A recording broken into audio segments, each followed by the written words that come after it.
जय श्री राम। शंखनाद में आपका स्वागत है। राहुल गांधी इतने दिनों से बड़ी चिंता जता रहे हैं कि खाड़ी देशों में युद्ध के कारण भारत में एलपीजी की कमी हो रही है, पेट्रोल की कमी हो रही है, बड़ी परेशानियां हो रही है, महंगाई बढ़ रही है, ये सब चिंता जता रहे हैं। लेकिन राहुल गांधी की असली चिंता तो केरल में है।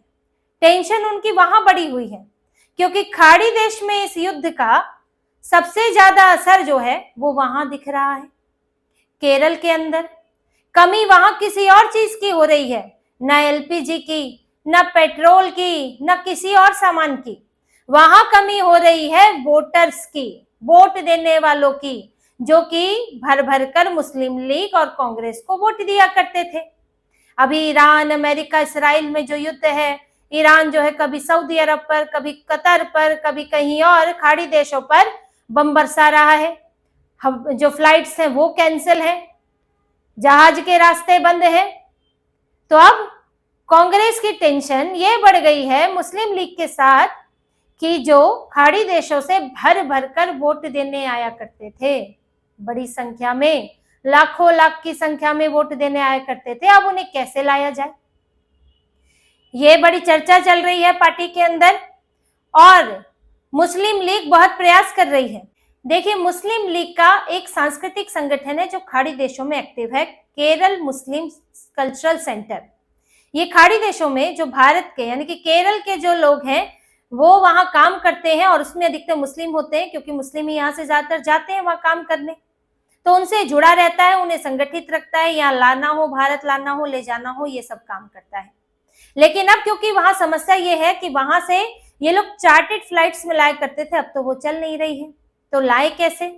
अब इकोनॉमिक टाइम्स की ये खबर है जिसमें इंडियन मुस्लिम लीग के ही महासचिव पीएमए सलाम का कहना है कि इस बार वहां से वोट देने वालों की संख्या कम हो सकती है। वहां से लाने के लिए केएमसीसी वहां के अधिकारियों से, खाड़ी देश के अधिकारियों से बातचीत कर रहा है, लेकिन अगर हालात सामान्य नहीं हुए तो वहां से लोगों को लाना बहुत मुश्किल होगा। वो खुद से भी नहीं आ सकते हैं और वो चार्टेड फ्लाइट करना वो भी बड़ी दिक्कत वाली बात है। अब देखिए, होता क्या था, होता यह था कि जो लोकसभा चुनाव है उसमें क्या हुआ कि चार्टेड फ्लाइट्स में बुक करके एक साथ कई लोग लाए गए चुनाव से पहले। कुछ एक और लोगों के इंटरव्यू भी उस दौरान के मिल जाते हैं जो ये बताते हैं कि हम 8-8 चार्टेड फ्लाइट जो हैं वो कतर से लाई गई थी और उसमें एक साथ भरकर लाए गए। अब देखिए, जिन लोगों को आप भरकर ला रहे हैं वो किसे वोट देंगे? उन लोगों के लिए तो ये अच्छा हो जाता है कि वो अपने परिवारों से यहाँ मिल लेते हैं। अभी पिछले साल आए थे, 2024 में आए थे, पिछले से पिछले साल, अभी 2026 में आ जाते वो, और उनको वहां से फ्री में आना होता है। यहाँ पे चार्टेड फ्लाइट जो है ये अरेंज करते हैं। अब कहते तो है कि उनको कुछ सस्ती दी जाती है, ये सब नहीं है, लेकिन करोड़ों करोड़ रुपया इस पे खर्च होता है। अलग अलग देशों से, सऊदी अरब से, कुवैत से, कतर से, यूएई से ये चार्टेड फ्लाइट्स बनाई जाती हैं। इसमें लोगों को भरा जाता है, लाया जाता है और उनसे वोट दिलवाया जाता है।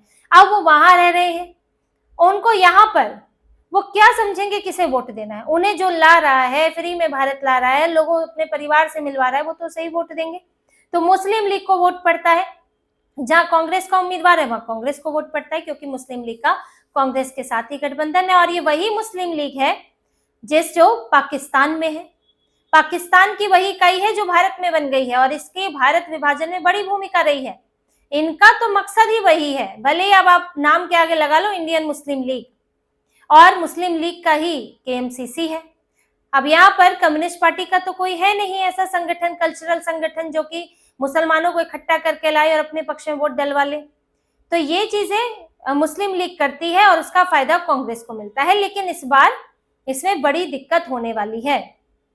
और ये जो इलाके हैं, कौन से इलाके इससे प्रभावित होंगे? उत्तरी केरल के इलाके हैं जिनमें मल्लपुरम है, कोझिकोड है, कासरगोड है, और इसके अलावा कुछ एक इलाके जो है पलक्कड़ है और थ्रिसूर है, उन पर असर पड़ेगा। अब आप इनकी आबादी देखिए, मल्लपुरम में 70 से 75% मुसलमान हैं, कोझिकोड में 40% है, कासरगोड में 37% है, पलक्कड़ में 30% है और थ्रिसूर में 17% मुसलमानों की आबादी है 2011 के जो जनगणना है उसके हिसाब से। अब यहाँ पर 70 से 75% मल्लपुरम में अगर मुसलमान है तो ये भी है कि इस जिले से सबसे ज्यादा गए होंगे मुसलमान खाड़ी देशों में। तो उनको जब लाया जाएगा तो ये तो तय है कि उस इलाके का वहां पर वोट कहाँ पड़ना है। और इसीलिए इन इलाकों में जो जीत का अंतर है वो भी बहुत होता है, काफी होता है। इकोनॉमिक टाइम्स को ही सीपीएम के नेता हैं संतोष कुमार, उनसे जब इस संबंध में बात की गई है तो उन्होंने यही कहा है कि उत्तरी केरल के कुछ इलाकों पर ये प्रभाव है और यहाँ जो सीटें हैं वो ज्यादा अंतर से जीतने वाली होती हैं। तो ये अंतर कहाँ से आता है? ये अंतर इसी तरह आता है, भर भर कर लाओ, वोट दिलवाओ और वापस पहुंचा दो। अब कोई क्या सवाल उठाए भाई, क्योंकि वो है तो भारत के नागरिक, वो भले ही वहां काम कर रहे हैं लेकिन वो अपनी मर्जी से नहीं आ रहे हैं। इस बात को देखिए, मर्जी से मतलब कि वो ऐसा नहीं है कि उनको भारत में वोट देना है तो अपना पैसा खर्च करके आए, अपनी स्थितियां बनाकर आए, नहीं, उनको कोई संगठित करके ला रहा है, फैसिलिटेट कर रहा है, जिससे कि साफ है कि उनके वोट पर ये अंतर पड़ना ही पड़ना है, इसका प्रभाव पड़ना है। लेकिन अब फिलहाल क्योंकि वहां से ये चार्टर्ड फ्लाइट्स इस तरह की नहीं आ सकती है तो एक बड़ा अंतर आने वाला है। और ये संख्या भी आप सुन लीजिए, ये संख्या है 22 लाख की संख्या। 22 लाख लोग जो हैं वो केरल से काम करते हैं इन खाड़ी देशों में। अब ये नहीं कि सारे 22 लाख वो ले आते हैं, लेकिन एक बड़ी संख्या वहां से लेकर आते हैं। 8 चार्टर्ड फ्लाइट जो है वो एक देश से आ रही है, तो कुल मिला के कितने देशों से कितनी फ्लाइट आती होंगी। और इसमें जो इस वक्त केरल की कुल जो वोट करने वाली जनसंख्या है वो है 2,71,00,000 के बराबर, और लगभग 10% जो है वो बाहरी काम करता है, और ये 10% बड़ा होता है इसमें। और ये कुछ इलाकों में सीमित है, ऐसा नहीं कि पूरे केरल में सीमित है। अगर ये 10 लाख, ये 22 लाख लोग जो हैं, इनमें से अगर 15 लाख भी आते हैं तो ये अगर पूरे केरल में बटे होते तो बात अलग थी। ये कंसंट्रेटेड है, तो जब कंसंट्रेटेड होते हैं तो उनका प्रभाव भी ज्यादा होता है, नतीजों पर असर इसका पड़ता है। और फिलहाल ऐसा नहीं होगा तो कांग्रेस की टेंशन उस तरफ भी बढ़ी हुई है कि मुस्लिम लीग के साथ वो इसीलिए तो है कि मुसलमानों का एक मुश्त वोट पड़ जाए। ये उनका झुकाव, मुसलमान जो है वहां पर वोट देते हैं यूडीएफ को, मुस्लिम लीग की वजह से देते हैं। और कांग्रेस का अपने आप में ही कांग्रेस एक मुस्लिम पार्टी बन चुकी है। लेकिन जो एलडीएफ है, ऐसा नहीं कि एलडीएफ जो है वो बहुत वहां हिंदुओं की बात करती है, किसी और की बात करती है, कोई लेफ्ट पार्टियों के गठबंधन को हिंदुओं की कोई चिंता नहीं है। लेकिन क्योंकि मुस्लिम लीग उस तरफ रहती है तो इसलिए मुसलमान बहुत कम जो है वो लेफ्ट को वोट देते हैं। तो इस बार इसलिए लेफ्ट पार्टी की स्थितियां भी कुछ बदली हुई है और केरल की पूरी ओवरऑल स्थिति बदली हुई है, कुछ हद तक, पूरी तरह तो नहीं लेकिन कुछ हद तक बदली है। और कांग्रेस के लिए बदले हुए हालात परेशानी वाले हैं। राहुल गांधी इसीलिए जा रहे हैं, बार बार केरल दौड़ रहे हैं। अब इन्हें लगता है कि 2 बार एलडीएफ की सरकार हो गई है, एंटी इनकम्बेंसी है, तो हमारा नंबर तो आना चाहिए। और एक राज्य है जहां इन्हें फिलहाल लग रहा है कि आ सकते हैं, तो ये इसलिए दौड़ लगा रहे हैं। और इसकी वजह ये भी है कि वो किसी भी स्थिति में कोई मौका खोना नहीं चाहते हैं। और इस बार चुनौतियां भी उनके सामने हैं। देखिए, इस बार कुछ हद तक हिंदू भी एक्टिव हैं और थोड़े बहुत संगठित हैं।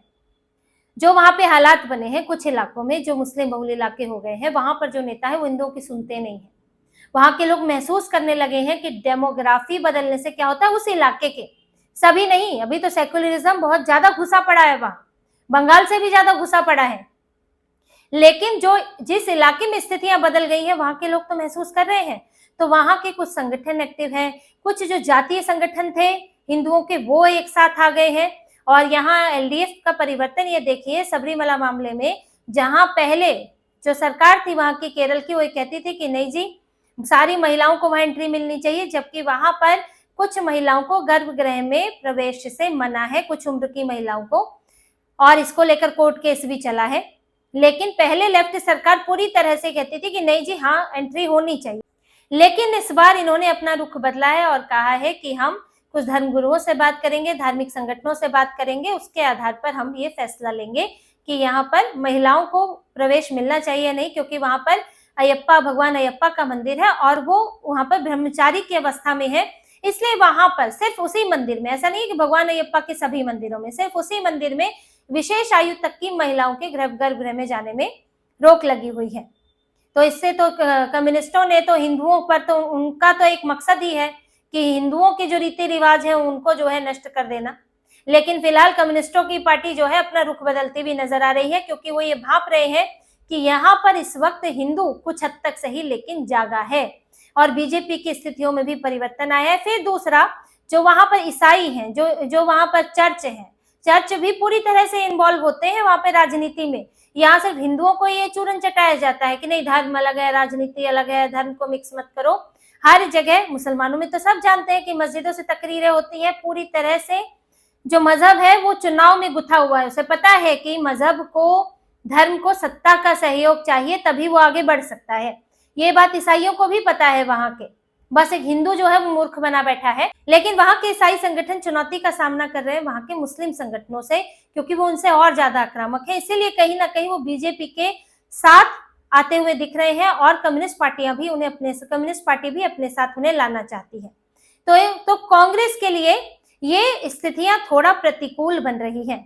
फिर राहुल गांधी के सामने एक समस्या और है कि कांग्रेस में अंदरूनी फूट, टिकट को लेकर, मुख्यमंत्री को लेकर। देखिए, टिकट को लेकर अभी रात 2:30 बजे तक इनकी जो बैठक चली थी, इनकी शमा मोहम्मद प्रवक्ता जो है उन्होंने अपनी परेशानी जाहिर कर दी कि महिलाओं को बस बहुत कम टिकट दिए गए हैं, महिलाएं काबिल हैं, लेकिन फिर भी उनके सामने समस्या आ जाती है। दरअसल उनको कन्नौज से टिकट चाहिए था, नहीं मिला।